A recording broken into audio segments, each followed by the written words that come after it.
A porcupine named Fluffy.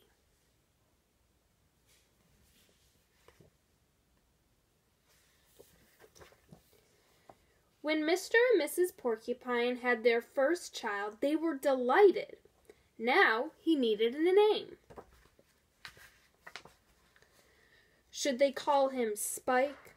No, Spike was too common. Should they call him Lance? No, Lance sounded too fierce. Should they call him Needle Rooser? No, Needle Rooser was too long. Prickles? Pokey? Quillin? Then together they had an idea. Let's call him Fluffy.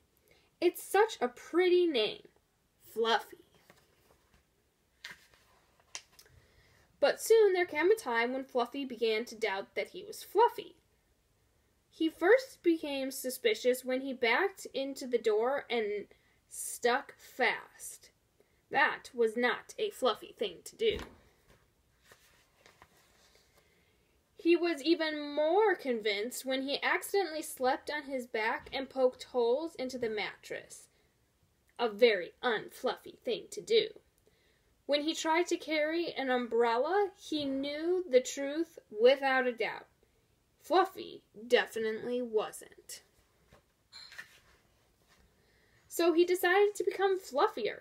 Clouds are fluffy, he thought. I'll be a cloud. But he couldn't stay up. I know, pillows are fluffy, he said. I'll be a pillow. But when his mother sat on him, she was not pleased. He tried soaking in a bubble bath for 45 minutes, but he did not become fluffy. He became soggy. He tried whipped cream. He put a little on each quill. It was not easy, and it took more than half a day. But this did not make Fluffy fluffy. They should have named me Gooey, he sighed. He ate a lot of fluffy marshmallows. He rolled in shaving cream and feathers. He even tried to become a bunny. But the truth remained. Fluffy wasn't.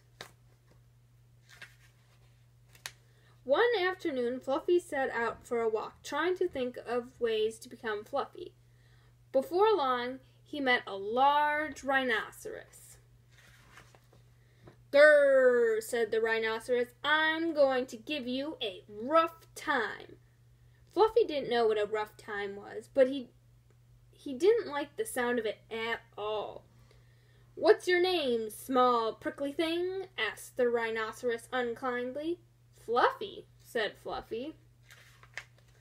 The rhinoceros smiled. He giggled.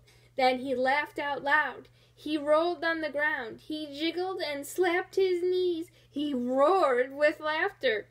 "A porcupine named Fluffy?" howled the rhinoceros. Fluffy was embarrassed, but he tried to be polite. "And what is your name?" he inquired. I can't say it," giggled the rhinoceros. "Hubert?" suggested Fluffy.